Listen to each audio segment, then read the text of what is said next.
In this past week of March, a massive Russian missile and drone attack killed at least 5 people and wounded several more in Ukraine. The strikes also caused the worst electricity blackout in several months across several Ukrainian cities. Ukrainian President Volodymyr Zelensky has said that the Kremlin had fired more than 60 drones and almost 90 missiles.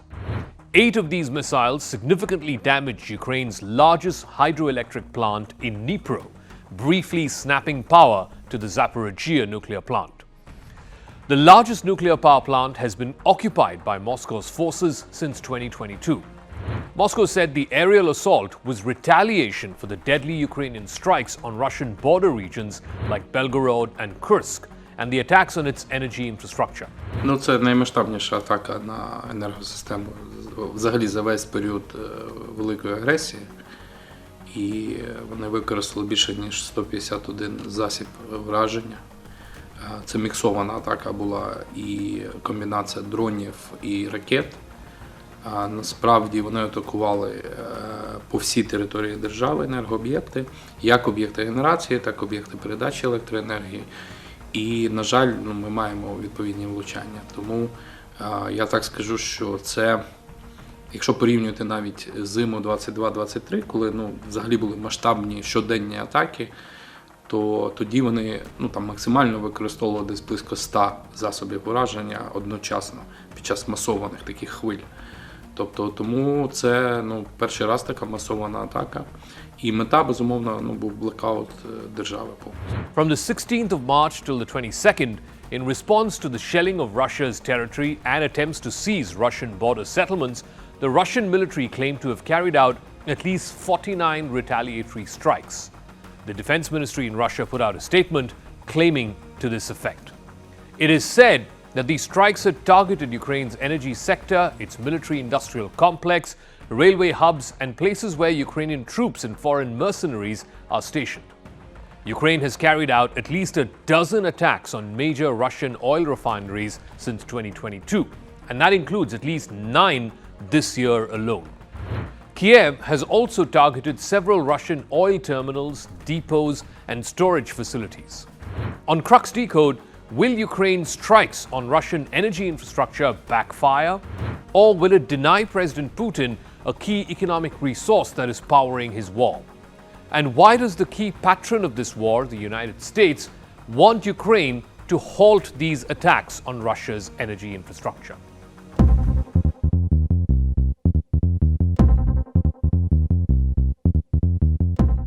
Volodymyr Zelensky used the latest Russian attack to step up pressure on allies for more military aid. He said, and I quote, "Russian missiles do not have delays, as do aid packages to our country. The Shahid drones have no indecision like some politicians do. It is important to understand the cost of delays and postponed decisions." Volodymyr Zelensky said this in a recorded statement after the latest attack by Russia. Ukrohydroenergo, which is the operator of the Dnipro hydropower plant, said that Russians are trying to create a new ecological disaster, cynically hitting the hydroelectric facilities and the dam. That prompted the European Union leaders at a summit this past week to grapple with European financing of weapons for Ukraine.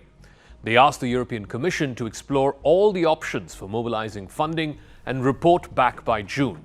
There are similar delays in Washington, where a $60 billion military aid bill has been held up for months now by political haggling in the US Congress. Republicans have linked any further funding for Ukraine with a border deal which will stop the flow of more illegal immigrants. Patriot systems must protect Kharkiv and Zaporizhzhia. Air defense is needed to protect people, infrastructure, houses, and dams. That was Zelensky imploring his Western partners. The partners know exactly what is needed, and they can definitely support this, according to Zelensky, in what seemed like a desperate last-minute appeal to the Western world.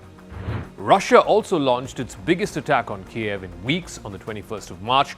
This even as the US National Security Advisor Jake Sullivan was visiting the Ukrainian capital to assuage Zelensky's concerns on Western aid not coming through. President Vladimir Putin had warned that he would respond in kind to recent Ukrainian attacks inside Russia. Конечно, мы можем ответить тем же. Вот тем же можем ответить. И по гражданской инфраструктуре, и по всем другим объектам подобного рода, по которым противник наносит удар. Вот. У нас есть свои взгляды на этот счет и свои планы. Будем идти по тому, что мы наметили.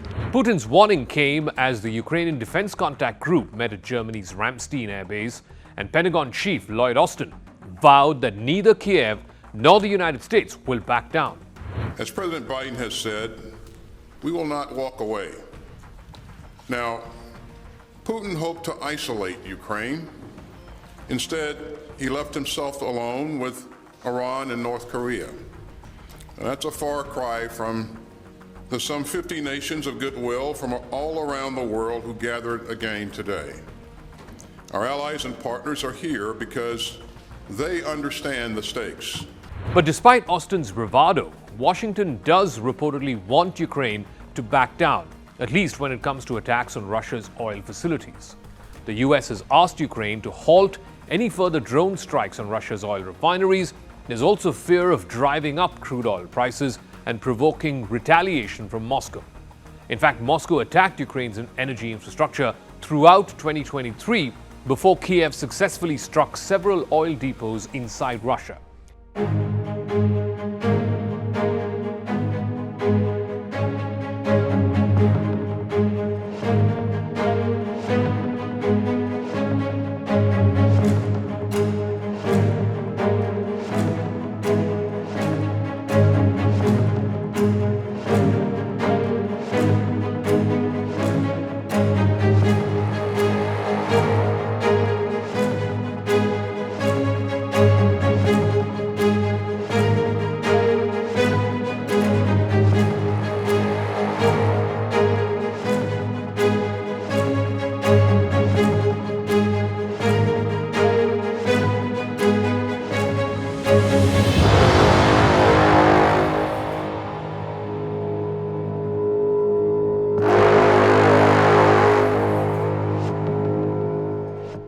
And that has ended up causing financial damage to the Kremlin.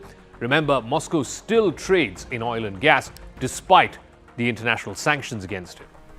The repeated warnings from Washington were delivered to senior officials of Ukraine's State Security Service, the SBU, and the Military Intelligence Directorate, known as the GUR. This was according to a report by the UK-based Financial Times newspaper. Both intelligence units have steadily expanded their own drone programs to strike Russian targets on land, sea, and air since the start of the full-scale invasion back in February of 2022. Washington has reportedly grown increasingly frustrated by the brazen Ukrainian drone attacks that have struck Russia's oil refineries, its terminals, depots, and storage facilities across Western Russia. Washington feels that this will significantly hurt Russia's oil production capacity. Russia remains one of the world's most important energy exporters despite the widespread Western sanctions on its oil and gas sector. Oil prices have gone up by about 15% this year alone. They're right now hovering around the $85 a barrel mark. It's pushing up fuel costs in America, even as US President Joe Biden has begun his campaign for re-election. Fuel prices going up in an election year can be detrimental to any incumbent president. Washington is also concerned that if Ukraine keeps hitting Russian energy infrastructure, including many that are hundreds of miles away from the border, then Russia could retaliate by targeting energy infrastructure that's relied upon by the West, including in mainland Europe. This includes the CPC pipeline, which carries oil from Kazakhstan through Russia into the global markets. Western companies, including the likes of ExxonMobil and Chevron, use this pipeline. Moscow briefly shut down this pipeline in 2022, and the result of that was increased oil prices globally. But Ola Stefanshnaya, who's Ukraine's Deputy Prime Minister for European and Euro-Atlantic integration, signaled that Kiev was in no mood to pay heed to the Biden administration's appeals to stop the attacks on Russian refineries. Українська сторона відповіла, я думаю, якраз досягненням своїх цілей і дуже успішними операціями, проведеними на території Російської Федерації. Також є заяви і інших офіційних осіб, які полягають в тому, що це є абсолютно законні цілі з військової точки зору. Це перше. Друге, ми розуміємо заклик американських партнерів. Водночас ми воюємо тими спроможностями, тими ресурсами і тими практиками, які наявні у нас сьогодні. І я хочу нагадати колегам, які такі заяви роблять і публікують Financial Times, коли в лютому 2022 року я говорила з... While Ukraine clearly rebuffed its primary Western ally and its call to de-escalate these attacks on Russian refineries, it'll be interesting to see how Russia responds to this, both on the battlefield as also, indeed, in how it wants the narrative to shape up on this issue.